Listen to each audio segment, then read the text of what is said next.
dessus. Là, ça filme pas. Ça se filme pas, Si, si. ça fait dessus, là. Comment? Non, mais c'est juste pour le son.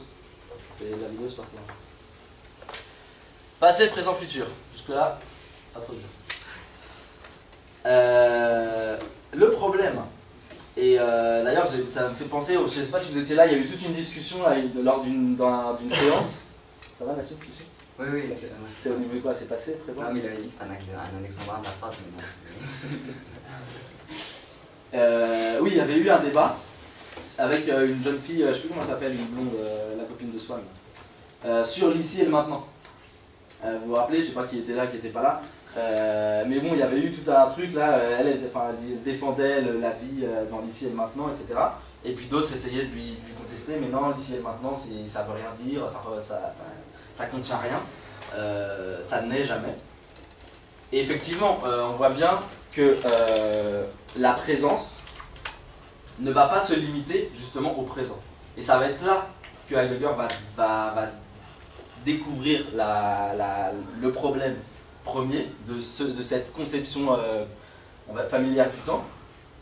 Et donc je vais expliquer ce que ça veut dire. Qu'est-ce que ça veut dire? La présence ne se limite pas au présent. Ça veut dire simplement, si on imagine que la présence c'est une présence à soi-même, d'ailleurs pas si on imagine, c'est ça. Si la présence c'est une présence à soi-même, ou à quelque chose, c'est de toute façon une présence à l'entièreté de cette chose, ou de ce soi-même. Simplement, à partir du moment où alors il y a un mot que je vais devoir utiliser, que vous avez lu, qui est le Dasein. C'est la manière dont Heidegger appelle l'homme, tout simplement. C'est l'être de l'homme. Dasein, en allemand, être là. Déjà, dans être là, il y a toute cette idée de la présence. Après, ce terme, c'est un terme compliqué. Je ne vais pas rentrer dans le détail. Simplement, quand je dis Dasein, ça veut simplement dire l'être de l'homme. Et donc le Dasein, enfin si vous voulez, pour saisir, pour être tout ce que je suis, il ne faut pas simplement que je sois ce que je suis maintenant, c'est-à-dire par exemple moi là devant vous en train de vous parler, ça c'est un moi qui s'exprime maintenant, mais je suis aussi tout ce que j'ai été, je suis aussi tout mon passé qui me constitue, qui me détermine, qui m'a fait, et je suis aussi, dans le troisième mouvement, mon futur, c'est-à-dire l'ensemble de toutes mes possibilités. Et le fait que j'ai ces possibilités qui soient miennes. Donc si vous voulez, Heidegger il est confronté à cette difficulté qui est que la présence va pas se limiter à l'instant présent, justement à l'ici et maintenant, mais simplement pour être en face de moi-même, pour m'apparaître à moi-même, pour pouvoir me prendre moi-même comme objet de ma connaissance, de mon expérience, etc. Il faut que j'ai accès à quelque chose qui soit non pas seulement moi maintenant, mais à la fois moi avant, moi maintenant et moi après. Le moi du passé, du présent, du futur. C'est ces trois choses-là réunies qui sont la présence. Sauf que c'est pas possible. C'est-à-dire que je ne peux pas, à partir du moment où je suis justement dans le présent, où je suis limité dans mon expérience dans le présent, je ne suis pas dans le passé, je ne suis pas non plus dans l'avenir, et ben, je ne peux jamais, avec cette conception classique du temps, me rapporter, ou en tout cas expliquer, ou essayer de montrer comment est possible quelque chose de tel que la présence. Et ça, c'est très important. Je ne sais pas s'il y en a parmi vous qui connaissent un peu Bergson. Bergson, c'est exactement le geste de sa philosophie. C'est essayer de sortir d'une représentation du temps qui serait celle de passé, présent, futur. C'est ce qu'il appelle en fait une manière de spatialiser le temps, c'est-à-dire une manière de se représenter le temps dans l'espace. Quand je me représente le temps, je me représente ce passé, ce présent et ce futur comme des moments, et finalement je plaque presque une ligne sur laquelle voilà, j'ai mon passé, mon présent qui est là et mon futur. Et Bergson dit ça, c'est pas quelque chose qui correspond à ce qu'est le temps. Le temps, pour Bergson, ça va bien plutôt être quelque chose qui est de l'ordre de la durée. Voilà, je vous donne comme ça une petite piste pour ceux qui ne connaissent pas, et pour ceux qui connaissent, ça vous ramènera des choses. Je ne vais pas insister parce que d'ailleurs, je ne connais pas beaucoup mieux Bergson que ça. Mais simplement, Heidegger, il fait beaucoup référence dans tous ses passages sur le temps, tout en disant qu'il va falloir aller plus loin que Bergson, puisqu'au final, Bergson même s'il devine que cette représentation quotidienne du temps ne fonctionne pas pour dire ce qu'est le temps, il conserve les concepts de passé, présent, futur. Et à partir de là, il va essayer d'amener quelque chose en disant par exemple que le présent est le pont entre le passé et le futur. Enfin, il y a pas mal de belles expressions chez Bergson qui montrent cette idée de durée, d'entrelacement des moments, etc. Mais pour Heidegger, ça ne marche pas. Pour Heidegger, la présence, c'est toujours forcément la présence au tout de quelque chose. Pour être présent à tout ce que je suis, je dois être présent à mon passé, à mon présent et à mon futur en même temps. Comment c'est possible? Eh ben, il va falloir changer les concepts de temps, les concepts avec lesquels on se représente le temps, avec lesquels on le pense et comment on l'appréhende.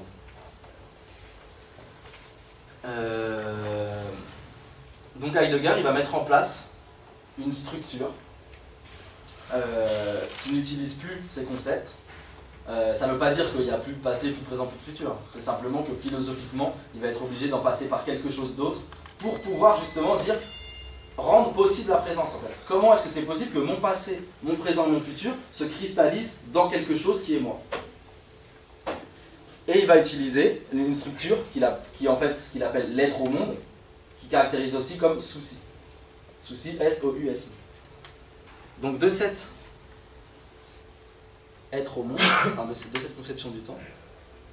C'est pas S-O-U-C-I? Comment? S-O-U-C-I, j'ai dit quoi? S-O-U-C-I. Ah, ok, bon.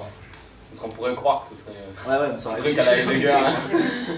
J'ai vraiment pensé, je comprenais pas. Lettre avec un A et tout. Être au monde. J'avoue que Oui, il faut être précis avec les mots. Parce que...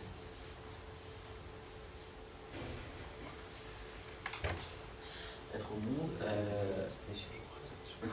Souci. Ouais. Donc le souci, tout simplement, en allemand, Sorge. Je sais pas comment on dit. Hein? Ah non, en allemand. ça sent en suédois. Ah, Zorg. Ouais, c'est ça. Sorge. Le souci, ça va être la manière dont le Dasein, dont l'être de l'homme, est au monde. Et comment il est au monde? Il est au monde par une structure qui est... Alors, là c'est un petit détail, enfin, en fait c'est un gros détail, mais pour des non-philosophes c'est pas très important. Avec cette conception-là, on est dans une conception temporelle. Ok? Succession de mouvements, etc. De moments. Avec Heidegger, on passe dans une conception temporale. Et ça c'est toujours le petit décalage Heidegger, c'est de passer de l'existentiel à l'existentiel, du temporel au temporal, c'est-à-dire en fait de se placer sur un plan qui est le plan de l'être, qui n'est plus le plan du monde, des choses, etc., mais qui est le plan justement dont je parlais du rapport. Saisir le temps sur ce plan-là, c'est saisir le temps comme ce qui va structurer mon être en tant qu'il est un être au monde, c'est-à-dire en tant que je suis avec le monde dans une certaine familiarité, dans une certaine adéquation de sens, et surtout dans une certaine en fait compréhension. Et donc à ces trois moments, Heidegger va remplacer par trois autres moments qui sont l'être en avance sur soi,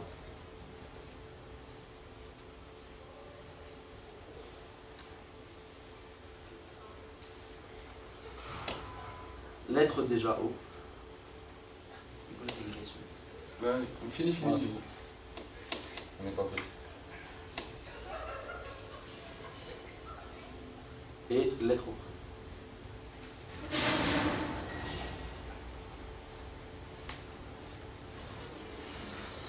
Je vais expliquer.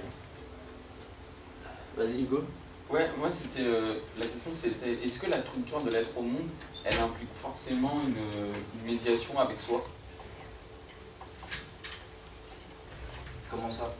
Bah, c'est-à-dire que tu disais dans l'être au monde, dans l'existentiel, le temporal, dès qu'il y a le A à la place du être, on n'est plus dans le monde considéré comme chose, mais on est au monde en tant qu'on entretient avec un rapport avec les choses, on peut dire simplement. Mais la question c'est que est-ce que cette structure, si elle s'appelle être au monde, c'est forcément une structure où il faut intégrer Oui. la dimension du sujet. Oui, même si, enfin, du coup, c'est plus vraiment un sujet, puisque c'est un sujet qui se perd justement dans ce temps, ou en tout cas qui est constitué par le temps, et qui Ouais. est plus constitué par lui-même, ou par, comme chez Husserl, un sujet transcendantal. Ouais. Mais ceci dit, ça passe forcément par moi, puisque, et ça c'est le début de l'ouvrage, Heidegger montre, comme plein d'autres philosophes, comment le premier objet, ou en tout cas la première chose à laquelle j'ai accès, de manière à ce que je puisse en dire vraiment quelque chose, c'est moi-même. Il n'y a rien qui soit plus proche de moi-même, il n'y a rien qui soit plus légitime que moi-même pour commencer la recherche. Donc oui, D'accord, d'accord. là on parle vraiment d'une structure du Dasein, on ne parle pas du temps lui-même si tu veux. Donc on a remplacé ces trois moments-là par trois autres moments. Donc être en avance sur soi, futur. C'est ce qui va s'appeler chez Heidegger le projet, en termes plus simples.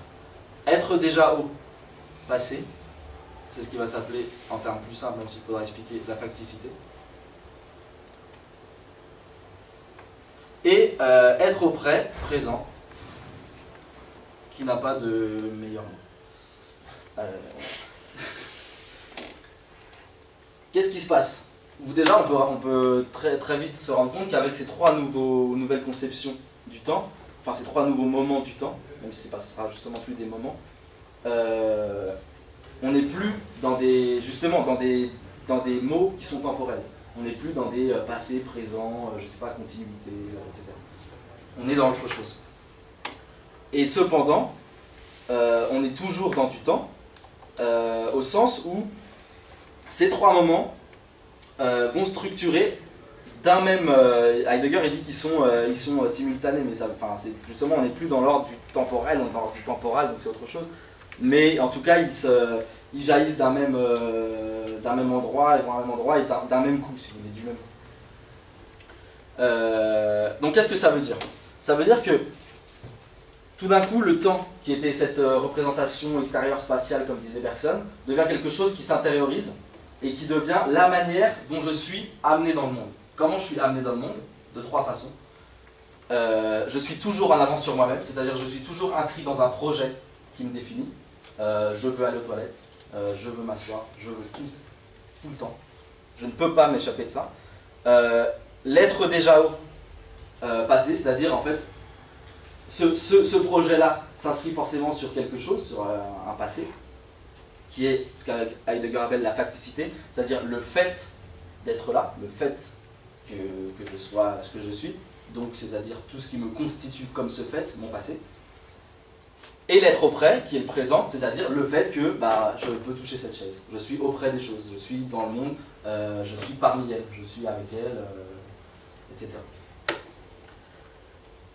Et donc maintenant, on voit comment la présence, être présent à moi-même, ça va être finalement saisir ces trois structures-là en tant qu'elles me poussent dans le monde, qu'elles me projettent, qu'elles me jettent dans le monde, d'un même coup.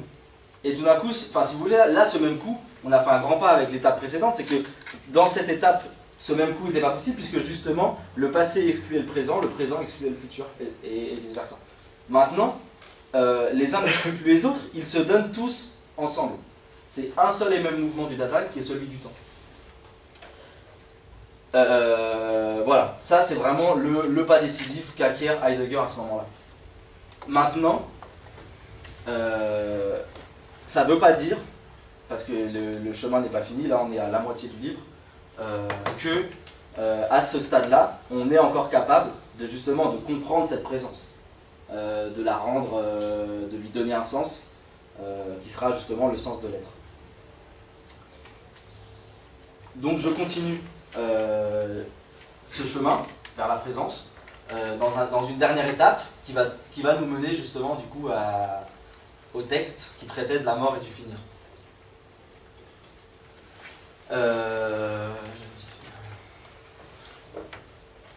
Donc la structure détachée, qui est celle-ci, ne permet pas encore de comprendre la présence. Pourquoi ?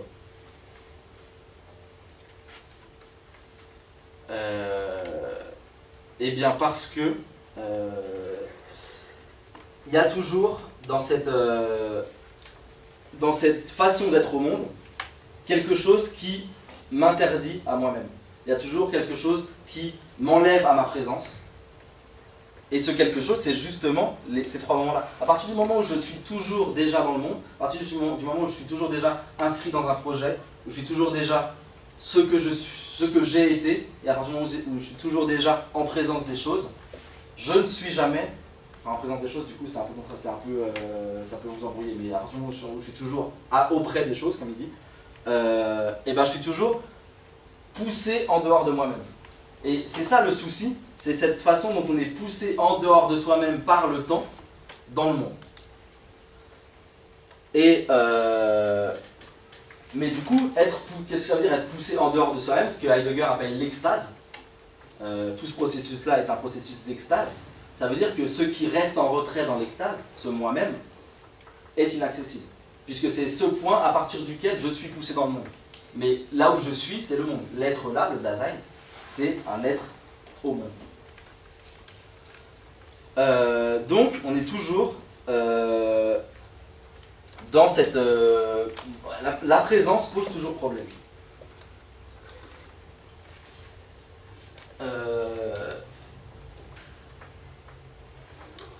Comment est-ce qu'on va faire pour se retrouver en présence de soi-même?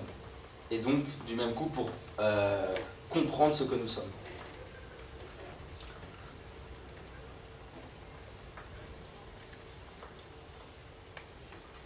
Comprendre une chose, saisir une chose, c'est forcément la délimiter.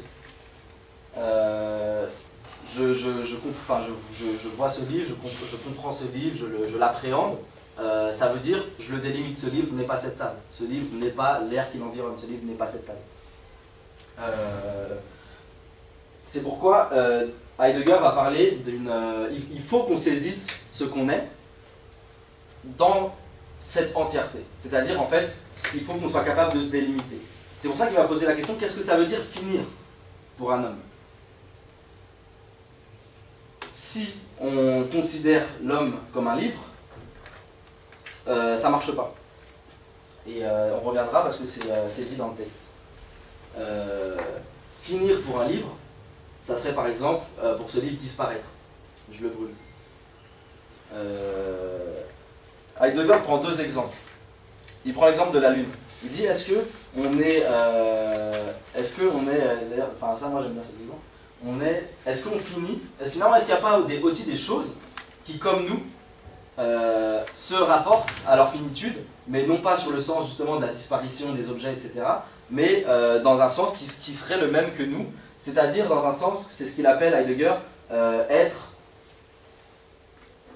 toujours être constitué par son pas encore.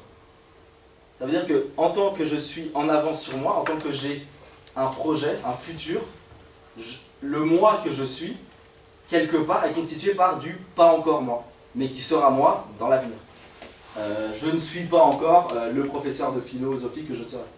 Là, c'est pour le coup, le pas encore est déterminé, mais le pas encore, d'une manière générale, est complètement indéterminé. Je ne suis pas encore moi, quel que soit ce que je sois, dans l'avenir. Et donc Heidegger, il dit, à partir de ce pas encore, qui est au bout de moi-même, est-ce qu'il n'y a pas aussi des choses dans le monde qui ne sont pas encore ce qu'elles sont, et donc on pourrait comprendre la finitude comme la nôtre. Donc on pourrait l'assimiler. Ça ne marche pas avec des objets très simples comme ça. Il dit la Lune. Quand on voit la Lune à demi éclairée, on ne voit pas toute la Lune. La Lune a encore un pas encore à révéler. Donc c'est une première piste. C'est une piste qui s'avère tout de suite impossible à faire correspondre avec nous-mêmes, puisque finalement la partie non révélée de la Lune reste une partie réelle. C'est une partie qui, au moment où je saisis la moitié de la Lune, est une partie qui existe, qui est dans la réalité. Le pas encore du Dasein, le pas encore de l'homme, n'est pas réel. C'est quelque chose qui n'a aucune réalité au moment où je l'appréhende, au moment où il me constitue. Donc la Lune, ça ne marche pas. Il y a un meilleur candidat pour Heidegger, c'est le fruit. Et Heidegger constate il prend pour exemple la maturité d'un fruit. Il dit finalement le fruit qui n'est pas encore mûr est sa maturité sur le mode du pas encore, puisqu'il sera mûr dans l'avenir. Et là déjà on se rapproche un petit peu plus de ce qu'un homme peut être, de ce que la finitude peut être pour un homme, c'est-à-dire cet achèvement, cette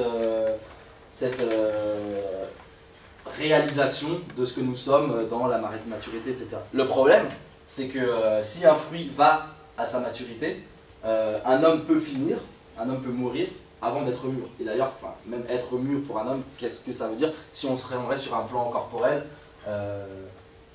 bon, on est mûr à 20 ans quand on a toutes ses capacités, etc. Si on est sur un, même si on est sur un plan de la réalisation sociale, même de la réalisation intellectuelle, etc., cette maturité-là n'est pas la fin de ce que nous sommes. On peut arriver à maturité et mourir après. Ou on peut ne pas arriver à maturité et mourir avant. Et pourtant, cette mort, c'est une fin du Dasein. On a dit le Dasein, c'est être au monde. Qu'est-ce que c'est que la fin de l'être au monde? C'est n'être plus au monde. Donc si vous voulez, chez Heidegger, il n'y a aucune... la pensée de la mort, c'est jamais une pensée qui va consister à se demander qu'est-ce qu'il y a après la mort, est-ce qu'il y a encore quelque chose après la mort, ou quel sens a pour nous cette mort après le monde. Ce que dit Heidegger très simplement, ou même il ne va même pas se demander est-ce que le Dasein survit à sa mort d'une certaine manière, est-ce qu'il y a quelque chose de tel qu'un Dasein qui survit après, ou autre chose qu'un Dasein qui est toujours moi qui survit après la mort. Il va simplement dire, à partir du moment où on définit l'être de l'homme comme Dasein, la fin de ce Dasein, le fait de n'être plus au monde, c'est la fin du Dasein.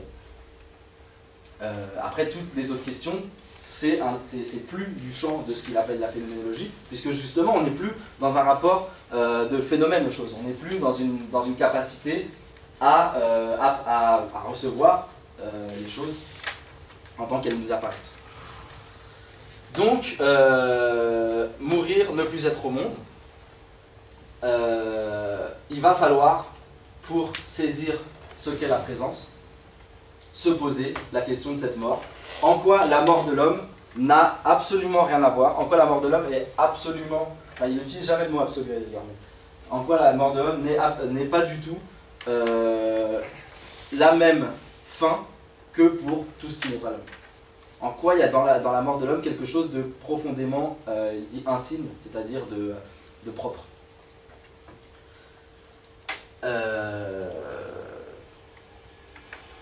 Bon, j'ai déjà commencé un petit peu à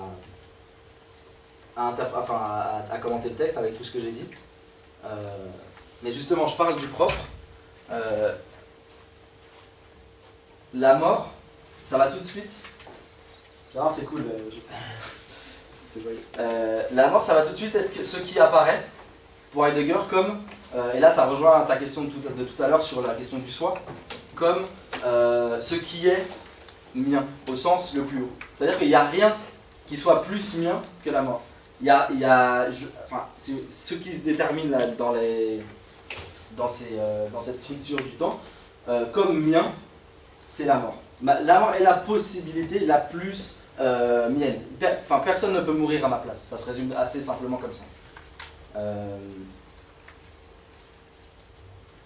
À partir de là, à partir de cette mienneté, Heidegger il décèle la possibilité justement de se rapporter à soi-même.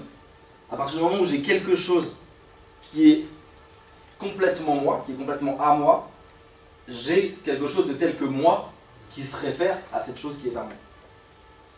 C'est pour ça qu'il part dans une longue étude de ce que c'est que la mort pour l'homme, pour essayer de comprendre, de saisir ce que je suis et comment je peux être présent à moi-même.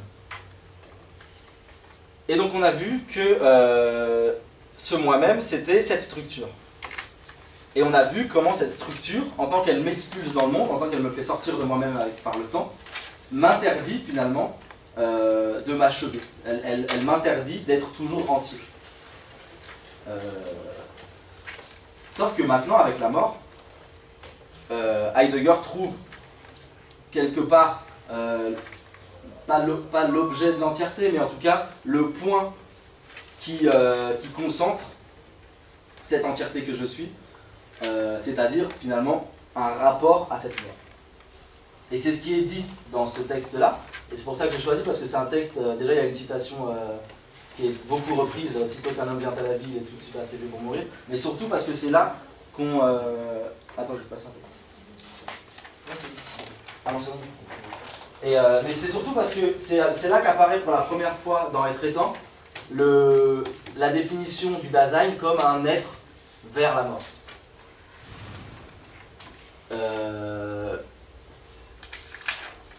On a vu comment finir pour un homme, c'était pas du tout la même chose que pour un objet, que pour un fruit, que pour la lune, etc.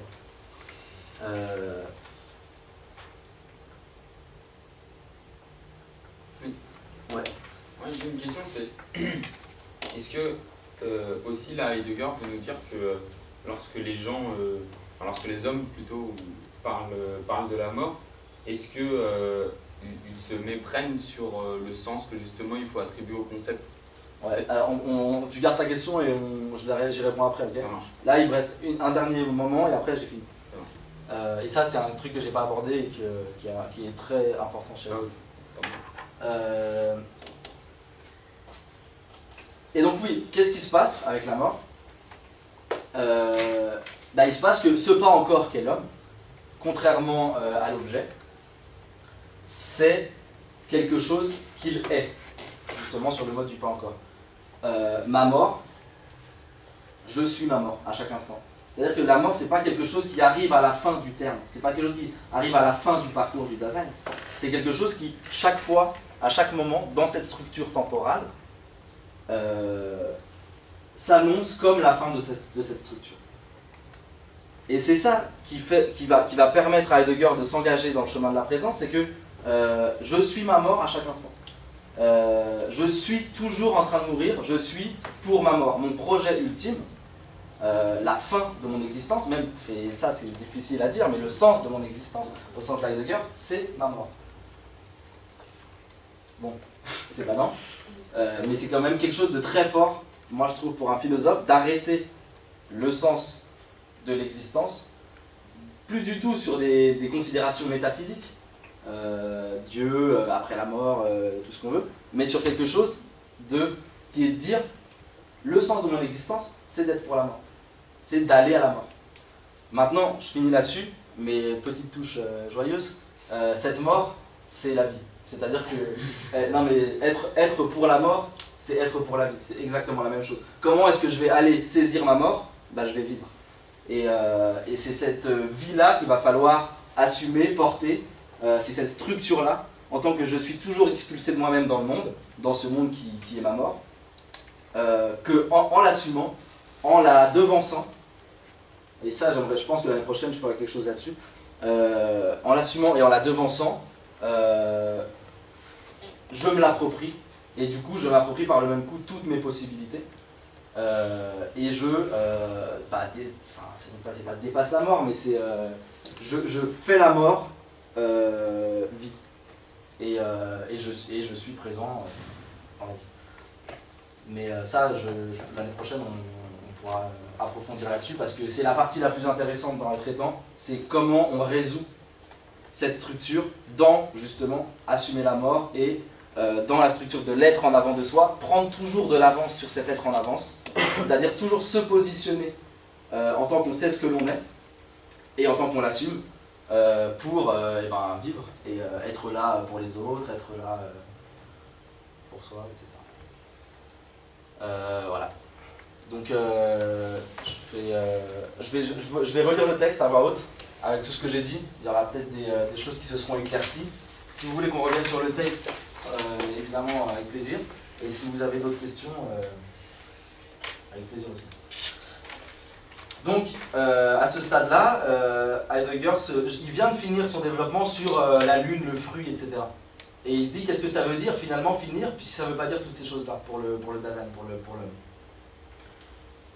Finir signifie d'abord cesser, et cela de nouveau en un sens ontologique diversifié.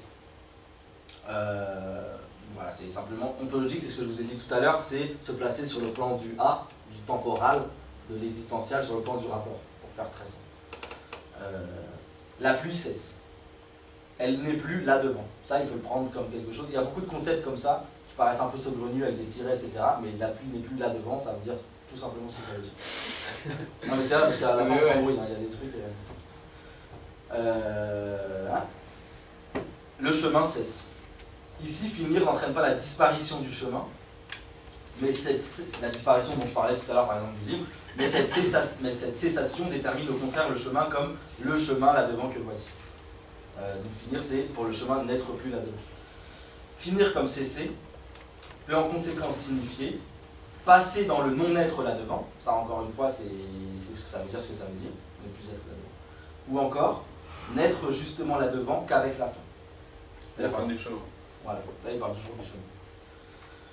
Ce dernier finir peut à son tour soit déterminer un étant là devant qui n'est pas terminé, donc le chemin n'est pas encore terminé, mais il va finir.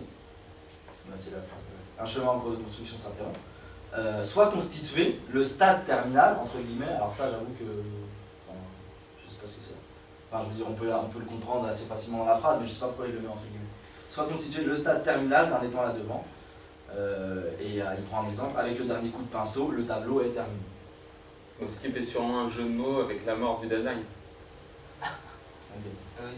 Puisque je pense. Ouais, peut-être. Puisque le stade, là il dit le stade terminal. Ça va pas avec l'allemand ou. Non, enfin, je pense pas, j'ai pas le texte en allemand, mais Ouais. il dit le dernier coup de pinceau, le tableau est terminé. Ouais. Autrement dit, il est fini. Ah oui, ok, le stade terminal, c'est un peu genre à l'hôpital. Voilà, c'est ça. Et après, c'est comme ça qu'ils ont traduit, après il faudrait voir Ouais, c'est quoi. c'est Mais ça. j'imagine qu'ils savent. Mais finir au sens de se terminer n'implique pas l'achèvement. Bien au contraire, ce qui demande à être achevé doit atteindre son possible stade terminal. L'achèvement est un mode qui dépend du stade terminal. Celui-ci n'est lui-même possible que comme détermination d'un étant là-devant ou d'un utilisable. Ça, c'est ce que je vous disais tout à l'heure. Là, on est toujours en train de parler des objets, des choses dans le monde, etc. Et on va voir après comment toutes ces façons de déterminer la fin, l'achèvement, la cessation, ne fonctionnent pas avec l'homme, justement.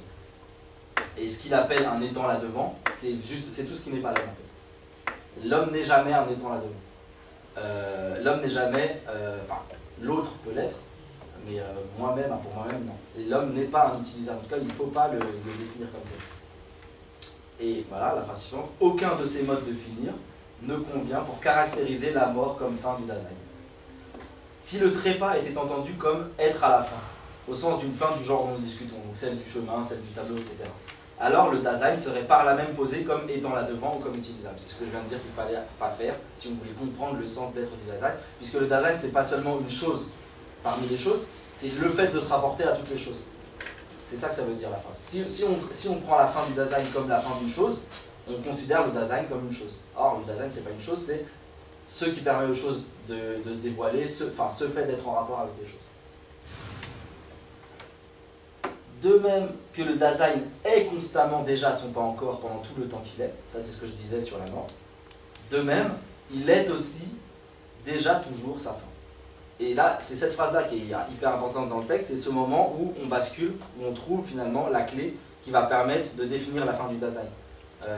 Ce livre n'est pas encore sa fin. Par contre, je suis encore ma mort au sens où ma mort est la possibilité extrême, la possibilité la plus mienne de mon existence. Le finir auquel on pense dans le cas de la mort ne signifie pas pour le Dasein être à la fin. Donc c'est ce que je disais, c'est pas, la mort c'est pas ce qui vient à la fin de l'existence, mais c'est au contraire ce qui est toujours déjà là dans mes possibilités, en tant qu'elle définit le sens justement de ces possibilités. Mais au contraire, un être vers la fin de cet étant. Et donc cet être vers la fin, alors après lui je sais plus comment il traduit, mais ça va devenir ce que je disais, l'être pour la mort. C'est-à-dire je vais vers ma mort, c'est pas elle est à la fin comme ce qui va me finir, je vais vers elle à chaque instant, à partir du moment où je réalise mes possibilités. La mort est une manière d'être que le Dasein assume sitôt qu'il est, et là c'est la phrase, moi je trouve ça un peu marrant, mais tout le monde la cite alors que c'est un peu... Surtout qu'à mon avis, c'est sorti de ce contexte. Ouais, puis c'est un peu bateau comme phrase. Sitôt qu'un homme vient à la vie, il est tout de suite assez vieux pour mourir. Mais donc ça c'est une phrase qui est beaucoup reprise. Et voilà, je continue pas sur la suite parce qu'il continue sur... Mais c'est vraiment cette idée-là centrale, sitôt qu'un homme, parce que finalement c'est quand même ça, qu'un homme vient à la vie, il est tout de suite assez vieux pour mourir, qui permet de résumer les termes simples, cette façon dont je suis toujours mon pas encore, et qui, à l'extrême, et donc là où je m'arrête, est la mort. Donc, voilà. Tu veux qu'on reprend ta question de tout à l'heure? À moins que, enfin, C'est quoi déjà ma question? c'était sur la façon dont on appréhende la mort d'une façon non philosophique. Non mais moi le truc qui me fait penser, c'est qu'en plus ça a fait écho avec ce qui s'est passé, enfin avec ce qu'a raconté le joueur de la séance sur Lacan, où il disait dans la... Alors je sais que c'est le champ psychanalytique et que voilà, mais ça m'a fait penser au fait que... C'est pas si éloigné que ça. Ouais, voilà, en plus, tu sais, où il faisait les différentes pathologies, névroses, psychoses et je sais plus quoi, perversion. Et tu sais, dans le champ, quand il parlait de la psychose, il disait que justement le sujet va vers sa mort. Enfin, il y a le A là qui est plus barré ou je ne sais quoi. Et en fait, on va dire, il fonce constamment, il fonce vers sa mort et il arrive, enfin, je veux dire, il y a un problème. Et en fait, si je dis ça, c'est que si on lit le texte d'une façon, on va dire, non philosophique, c'est-à-dire sans justement s'interroger sur le sens des concepts, on a l'impression que la structure du Dasein, c'est une structure psychotique parce que si la mort c'est la fin du Dasein et que le Dasein, en un sens, c'est le sens de l'homme, et on va dire la façon qu'il faut le comprendre, c'est là-dessus que j'interroge le texte parce que on ne peut pas, enfin c'est pas vivable de vivre constamment. T'as raison, et justement ça m'a fait tilter tout à l'heure parce que j'ai pensé exactement la même chose. D'ailleurs, je sais pas si les gens qui étaient là pour Monsieur Damorim ont trouvé ce même point en fait de jonction. Et en fait, je pense avoir capté la différence de pourquoi en fait on n'est pas du tout dans le même paradigme. C'est qu'il y en a un qui va présupposer, et je crois que j'ai la phrase, c'est le temps qui nous pousse en dehors de soi-même. Et que, alors que comme disait Monsieur Damorim, c'était le désir qui nous pousse en dehors de soi-même. Et le fait de faire cette distinction-là, je pense qui est fondamentale, fait qu'on n'est pas... justement, c'est ce que tu dis, c'est quand on fait pas une lecture philosophique, voilà. Dès qu'on parle du temps finalement, on n'est plus dans la psychologie, voilà. Tu vois. Et du coup, après c'est ça qui est intéressant avec la philo, c'est que c'est tout de suite dans une autre interprétation. Et cette interprétation, et ça même, ça rejoint la psychanalyse. On a beaucoup parlé d'interprétation, mais en psychanalyse, tu es sans cesse en train d'essayer de trouver la bonne interprétation. Et on peut même presque dire que la philo, là ça serait le de la psychanalyse, de dire la philo c'est une interprétation de psychanalyse qui marche, enfin pour certaines personnes. Mais toujours est-il que, oui, à partir du moment où on passe du désir au temps, comme tu dis, du psychique au philosophique, on n'est plus dans ce rapport, j'allais dire mortifère, tu vois, avec la mort, tout ça. Donc là, je pense clairement. Mais justement, c'est ce qui me pousse à aller dans cette même direction. Si jamais on n'est pas dans la question d'un désir et tout ça, si on est dans notre rapport au monde, est-ce que, parce que j'avoue que c'est très intéressant, mais c'est presque, il nous dit ça, presque comme si c'était une dimension morale. C'est-à-dire qu'en fait, ou du moins une certaine conduite ou une façon de mener sa vie, alors à ce moment-là, c'est une éthique. Et il nous dirait, bon en fait, la première des choses c'est que vous êtes un être là. Mais la deuxième chose c'est que pour être dans la vie, il faut considérer ce que vous êtes. Or, vous êtes justement un être pour la mort. Et c'est que dans ce rapport-là que la vie prend sa dimension, son épaisseur de vie. Et j'ai presque l'impression de prendre une leçon. C'est-à-dire que le gars, il vient, il nous fait « Ah oui, mais en fait, tant que vous n'avez pas considéré votre propre mort comme votre sens d'être, vous n'allez pas pouvoir considérer la vie comme vie et donc comme épaisseur de vie. » Et donc, est-ce que là, on est dans la dimension morale ou est-ce qu'il est en train de, peut-être dans une autre perspective, parce que la phéno a quand même cette dimension descriptive, et que je me demande s'il reste dans la description. Or, si jamais il reste dans la description, justement, il y a une petite feinte que je mettrais comme bémol à cette réponse qui serait la bonne réponse, mais à mon avis qui poserait un problème. Ça, c'est tout simplement de dire, on est quand même dans quelque chose de presque, j'allais bien presque, mais chronologique. C'est-à-dire qu'il faudrait d'abord se saisir, et je dis bien d'abord, il faudrait d'abord se saisir comme un être dont le projet serait la mort, et ensuite on accéderait à la vie comme vie. Tu vois.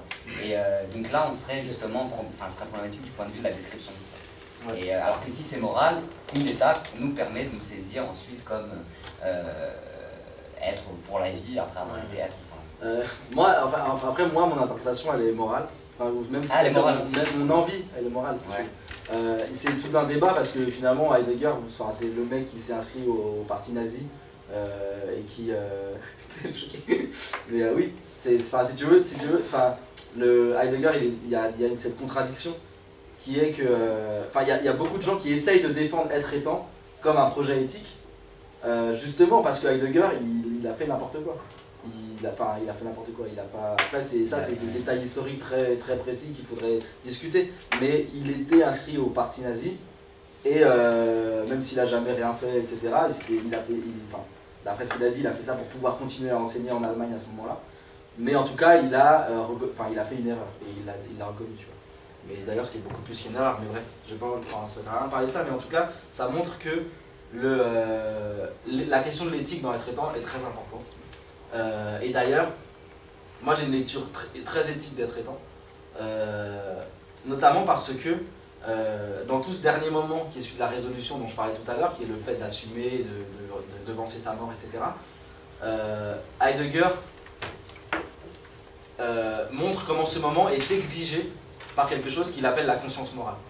Ah, ouais. Et si tu veux, la conscience morale, mais vraiment au sens classique du terme en philosophie, c'est quelque chose qui t'interdit de ne pas faire, de ne pas réaliser cet être pour la mort que tu es, si tu veux.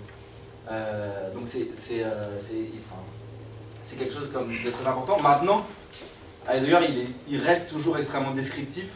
Il a très peu de formules dans le sens d'une éthique. Même si, moi je le lis complètement comme une éthique, hein, mais lui il reste très dans la description. Et même s'il parle de cette conscience morale, il en parle vraiment comme si lui, il était complètement au-dessus de ça, si tu veux, qu'il était capable d'en faire le récit, tout en continuant à être ce philosophe qui ne participe pas à ce projet qui va être justement de réaliser cet être pour la mort, etc.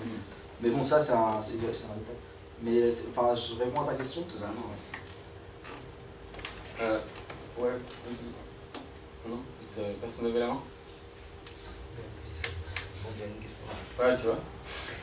Vas-y. Ah non, Bah, vas-y, toi, vas-y, c'est commence. sur Moi, la j'ai déjà même parlé chose, avant. c'est dans la continuité. Bah, Ok, moi, j'aurais une interprétation plus.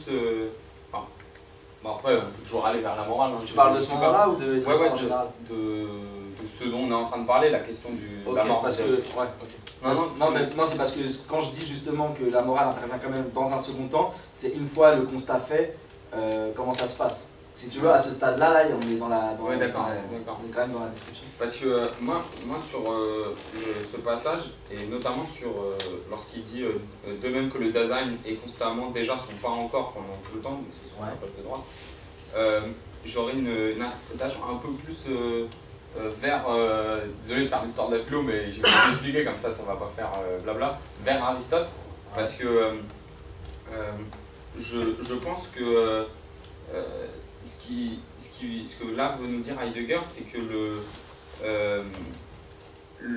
le Dasein est à lui, contrairement aux choses du monde qu'on peut délimiter, prendre dans la main, parce qu'en plus en allemand il y a vorhanden, enfin l'être auprès d'eux. En fait en allemand, le fait quand on dit simplement cette chose elle existe, on peut dire vorhanden sein.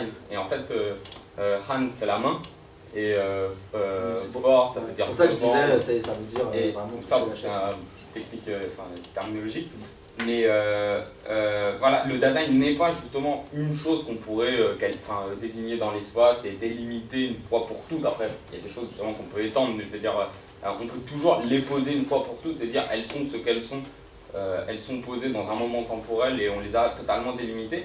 Justement, le Dasein, ce qui caractérise son être ou son essence, c'est qu'il est constamment dans un projet de perfectionnement de soi et surtout de tentative de délimitation de soi. Et qu'en fait, cette tentative de se délimiter, c'est pour ça que j'appelle Aristote, il y a vraiment cette idée de puissance-acte, je pense, où en fait, ici, la mort, elle est vraiment conçue comme étant la puissance de l'homme.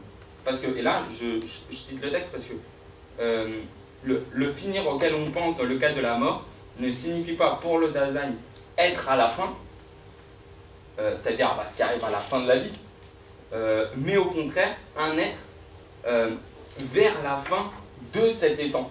C'est-à-dire que vraiment, la mort, elle est conçue comme étant la puissance du Dasein, autrement dit, la puissance de l'homme qui l'amène vers la fin de soi-même, c'est-à-dire vers son absolue perfection. C'est-à-dire l'homme en tant qu'il aurait été dans sa réalisation absolue, et ce serait pour ça que, on va dire, il y a de la vie. C'est-à-dire que s'il y a un mouvement ou un devenir en général et qu'on pense toujours à un perfectionnement personnel ou une amélioration de ses conditions de vie, enfin j'en sais rien, enfin, bref, un perfectionnement, c'est parce que justement il y a une sorte de sentiment d'imperfection de l'humanité qui pourrait être déjà, on va toujours chercher des trucs un peu bizarres, mais ça pourrait être simplement la réflexion tout simple du type, justement, je ne suis pas infini dans le temps. Ça c'est un état d'imperfection dans l'ordre de la présence, c'est-à-dire que c'est de se dire, bah, je peux faire n'importe quoi, de toute façon, un jour je vais mourir, ce genre de truc. Et c'est là que la méditation philosophique religieuse peut justement, on va dire, tenter un perfectionnement de cet état. Enfin ça, j'ai pris celui-là parce que c'est le fondamental, mais il y a d'autres choses. Ça peut être par exemple, mon état amoureux ne me convient pas, enfin etc. Je suis dans un perfectionnement, je finis, et que, à mon avis, ce qu'il dit, c'est que on ne peut pas esquiver l'être du Dasein comme mort, qui fait qu'on est poussé à l'amélioration et donc à l'actualisation et il le dit, hein, un être vers la fin de cet étang. Je pense que le fin ici désigne vraiment la délimitation absolue, mais qui justement n'est pas en soi réalisable, mais qui constitue, on va dire, l'idéal du Dasein. Alors je vais revenir là-dessus, je voulais enchaîner, je voulais y revenir. Je pense que ton parallèle il est juste, d'ailleurs il cite beaucoup Aristote, il a fait plein de commentaires, etc. Et il considère Aristote comme le dernier ontologicien, si tu veux. Après c'est de la métaphysique, et enfin c'est pas que c'est nul ou quoi, mais il part de Platon et Aristote, si tu veux. Okay. Maintenant ça a beau être comme ça un peu la même chose, à partir du moment où les concepts sont différents, en philo, on peut pas dire que c'est... Enfin, tu vois, le sens est extrêmement différent.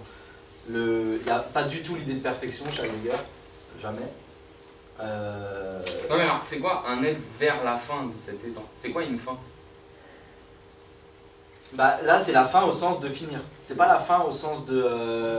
le télos, tu vois. Le télos en grec c'est la fin au sens de ta cause finale, c'est ce vers quoi tu vas, au sens où c'est là-bas que tu vas te réaliser. Quelque part le télos d'Aristote, ça c'est presque plus la maturité du fruit, dans l'idée, tu vois. Alors que... Il y a un pur glissement pré-existentiel. Ouais. Il y a une différence de plan. Ouais, Il y a plus... En plus, chez Aristote, ce télos là, cet être en acte en fait, il est toujours... il n'est pas dans le monde. Il est pas dans le monde sublunaire comme dit Aristote, il est dans le monde au-dessus de la lune. Surtout qu'ici, il y a une contemporanéité de l'acte et de la puissance, ce qui normalement n'est pas possible. Le moteur premier, sinon c'est possible. C'est-à-dire que là, c'est en même temps, on met être égal à mort, on met être au cœur de la vie, si tu veux. Il n'y a pas du tout de... Enfin, chez Aristote, tu peux pas aller à cette être en acte que tu es. Par contre, là où, et c'est là que je voulais revenir sur ça, c'est que là on a dit tout ce qu'on a dit, c'est pas si simple, c'est-à-dire que qu'est-ce que ça va vouloir dire que saisir cette mort comme ma possibilité la plus propre?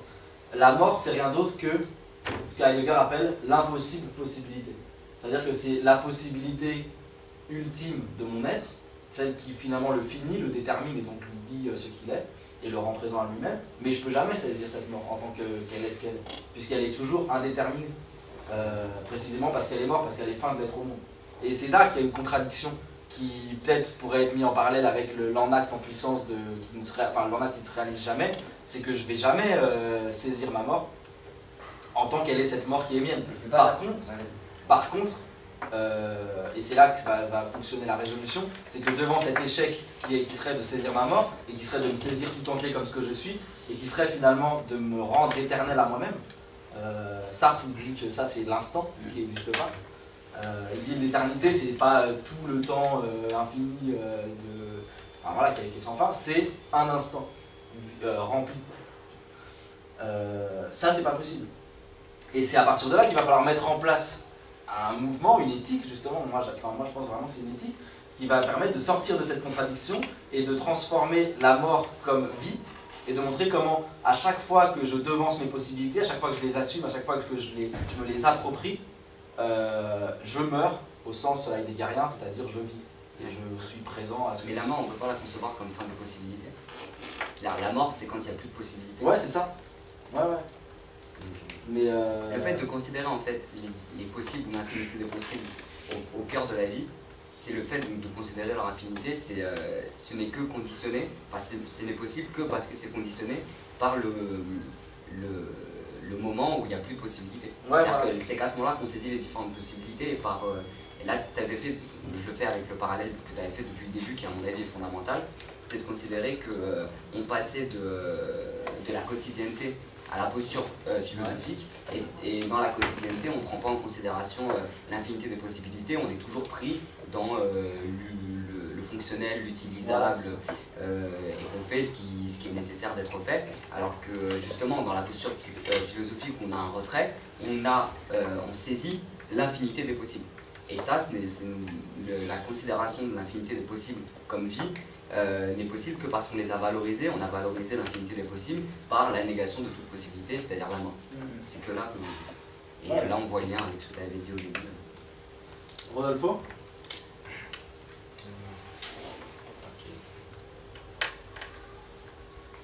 Tu as parlé de Bergson, tu as dit que Heidegger a réfléchi sur ça, il a dit que Bergson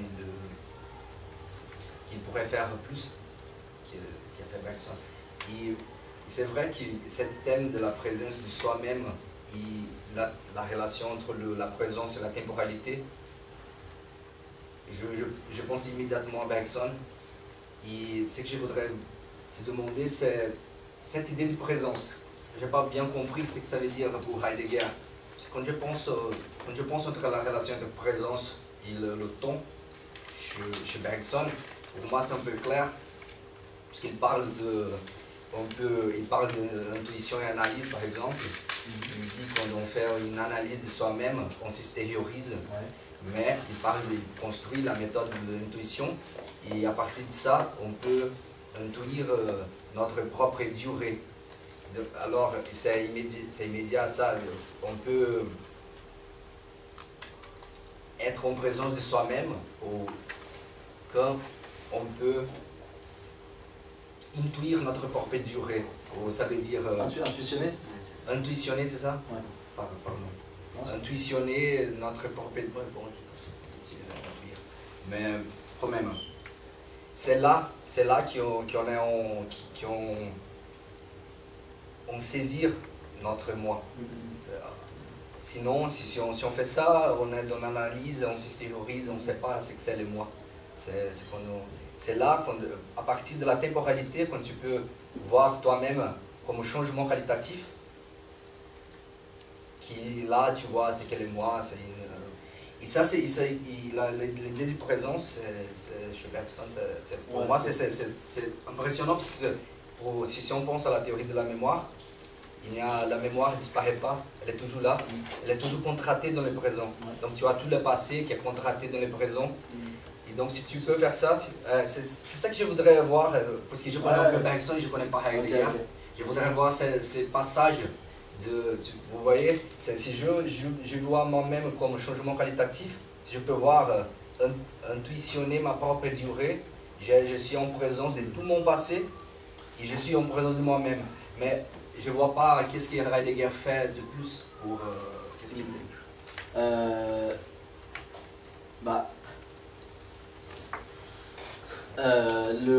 la grosse différence, c'est en fait c'est la critique que Heidegger va faire à Bergson, c'est de dire que Bergson se situe sur le plan de l'étant, quand Heidegger va prétendre se situer sur le plan de l'être. Qu'est-ce que ça veut dire? Ça veut dire, comme je l'ai dit, que Bergson continue d'utiliser ces trois concepts, passé, présent, futur, qui va essayer justement de mêler, etc., de montrer comment ils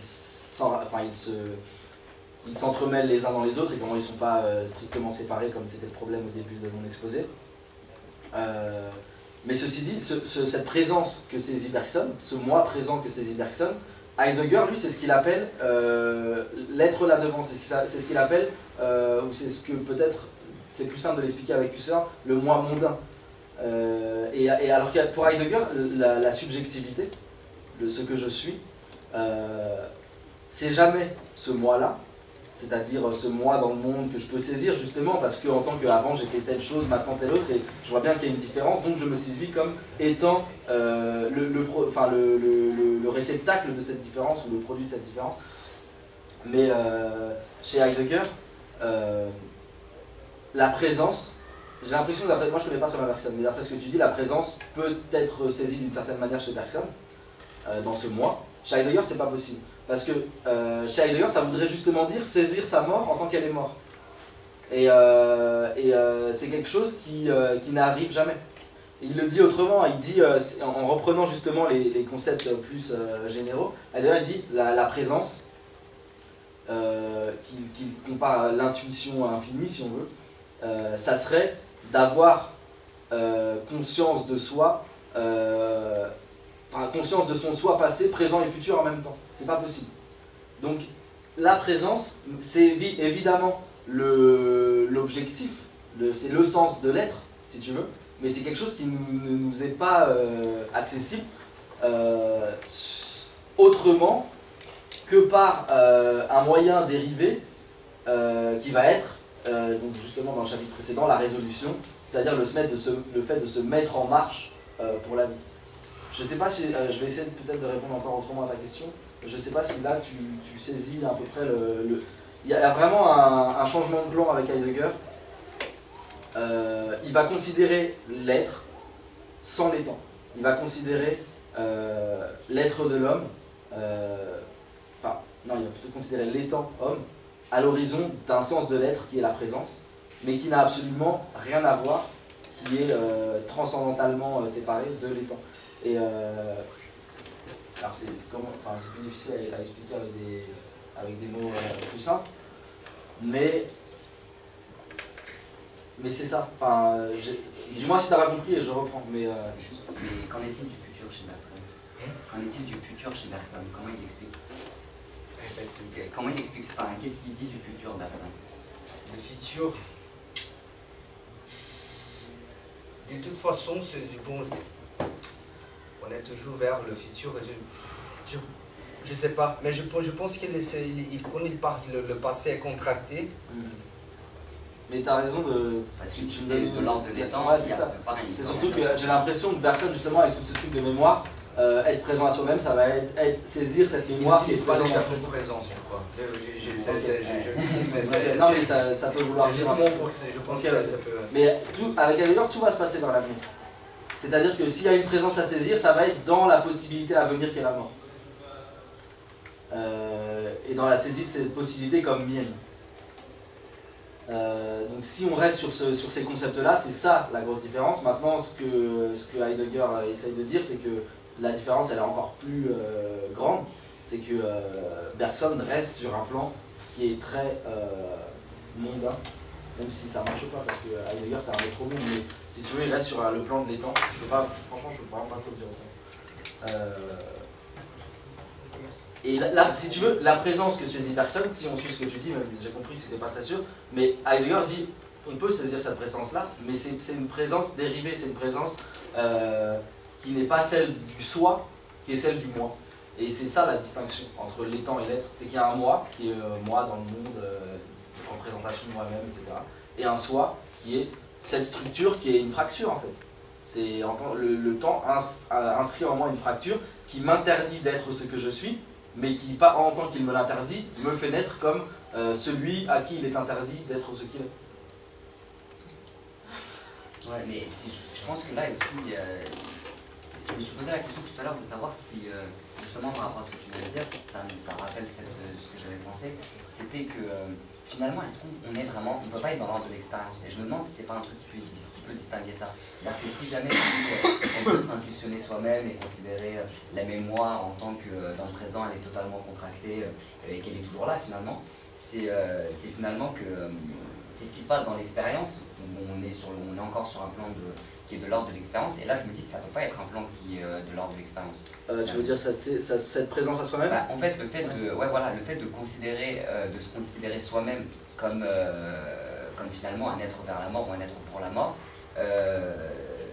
c'est presque comme, ouais, je sais pas comment dire, c'est une fracture, mais c'est pas du tout une fracture qui est de l'ordre de l'expérience, qui est plus justement, moi je pense, qui se fait forcément en retrait de notre rapport au monde, de notre rapport avec les choses et les gens.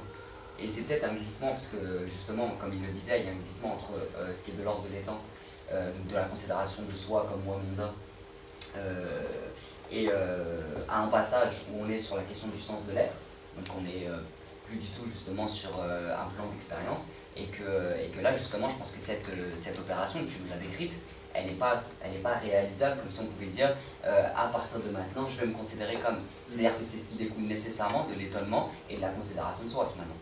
Mais on ne fait pas l'expérience. C'est l'expérience, il appelle Bergson, il a dit que la méthode de l'intuition c'est l'empirisme vrai. C'est ça. Justement parce qu'il fait attention à l'expérience et cette idée de saisir soi-même comme un changement qualitatif, comme la durée. Mais la question sur le futur, je pense, je sais pas. Je sais pas. Mais tu vois, ce qui est vraiment important, le problème vraiment de truc, c'est que de dire que à la fois il va falloir que je saisisse ma mort, et en même temps que cette mort elle est complètement indéterminée. Contrairement à des possibilités voilà, qui sont je veux aller aux toilettes, voilà, les toilettes sont là, etc. La mort, c'est pas qu'on ne sait pas ce que c'est que ça n'est rien au sens de c'est quelque chose qui n'est pas déterminé dans le monde. Et du coup, il va falloir aller saisir cette mort plus sur un mode qui est celui dont je saisis mes possibilités qui sont là. Et qu'est-ce que ça va être cette façon de saisir la mort dans l'expérience de la vie? Ça va être l'angoisse. C'est-à-dire à partir du moment où on s'engage dans la résolution, à partir du moment où on prend avance sur soi, on assume son futur, ses possibilités, et du coup en même temps tout ce que l'on a déjà, puisque c'est à partir de là que quelque chose de possible est possible. Ça, pour Heidegger, c'est s'angoisser. C'est la naissance de l'angoisse, et la mort ne se laisse deviner qu'à l'horizon de cette angoisse, ou que par le biais de cette angoisse.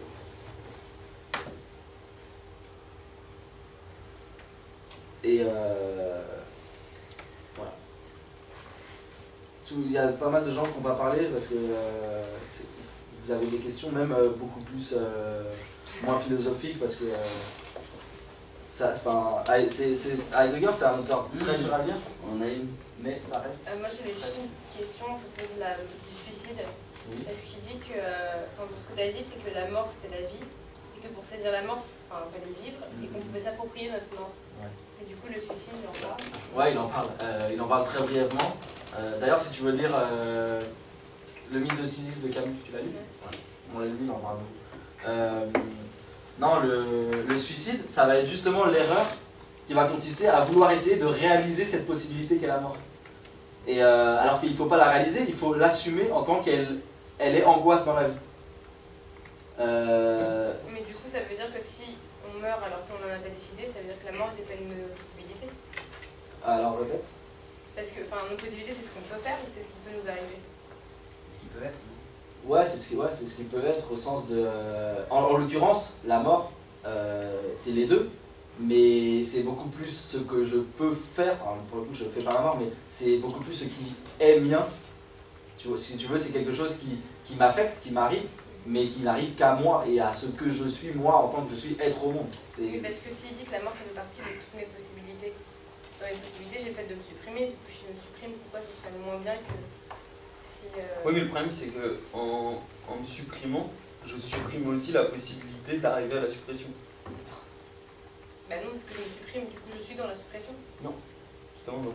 Parce que la suppression présuppose l'être. Mais au moment où tu te supprimes, c'est d'abord un être qui se supprime. Oui, dans le moment où tu le fais, d'où l'angoisse. Mais l'après-suppression, du moins sans théologie post-mortem, si tu veux, te suicider, c'est renoncer justement à réaliser ce que tu es. Et du coup, pour lui, c'est mauvais, c'est pas bien. Non, il dit pas que c'est mauvais ou pas bien. Il dit que il y a toujours eu une condamnation de... Enfin, je veux dire, quand il parle de ça, il est quand même pour la vie et il prône pas la vie. De toute façon, oui, parce que t'écris pas 1 million de pages quand t'es pour la mort, mais... C'est surtout quand le suicide est pris comme une confusion. S'il n'est pas pris comme une confusion, on peut discuter, mais si jamais c'est une pure confusion, ouais, t'as fait une erreur. C'est un peu stone. Mais c'est pas non plus pour... faut pas le prendre... parce que c'est pas drôle, tu parles des gens qui se suicident, faut pas leur face. ou qui tente de se suicider, c'est pas la question, mais c'est juste que je pense que pour Heidegger, le suicide n'est pas la condition d'accès véritable à la signification de la mort. Ouais, Non, parce que voilà, justement, réalisation. la mort n'est morte C'est lui que. qui l'avait dit qu'il fallait se l'approprier, c'est pour ça que c'était sur juste le mot approprié. Ouais, mais c'est. Non, se l'approprier, ça veut dire vivre. Ouais. Oui, ça parce veut que dire chez l'inverse de Heidegger, suicide. le truc, mais ça c'est dit dès l'introduction, je pense, du truc, c'est que tout ce dont tu vas pouvoir parler présuppose, c'est toute l'ambiguïté de la mort, c'est-à-dire que tout ce dont tu vas pouvoir parler présuppose l'être. Et si ça n'est pas absolument, il n'y a rien à en dire. Or, la mort est conçue comme suppression d'être.